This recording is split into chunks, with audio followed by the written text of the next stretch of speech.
নমস্কার বন্ধুরা, সুষমা কিচেন থেকে সবাইকে স্বাগত জানিয়ে আবার একটা নতুন ভিডিও নিয়ে এসেছি। তা আজকে রেসিপিটা কি হবে তোমাদেরকে দেখিয়ে দিই। দেখানোর আগে একবার তোমাদের বলে দিই, যারা তোমরা আমাকে সুন্দর সুন্দর কমেন্ট করেছো তার জন্য ধন্যবাদ জানাই।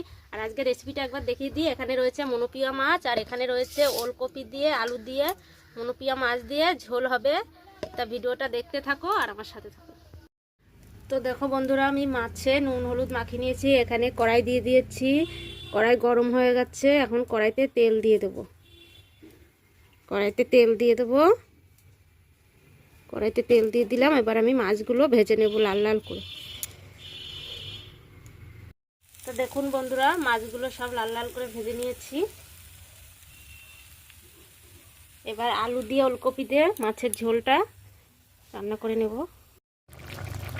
তো দেখুন বন্ধুরা, আমার মাছের ঝোলটা হয়ে গেছে। ওলকপি আলু দিয়ে আর মনোপিয়া মাছ দিয়ে মাছের ঝোলটা টকবক করে ফুটছে। এখন নামিয়ে নেব।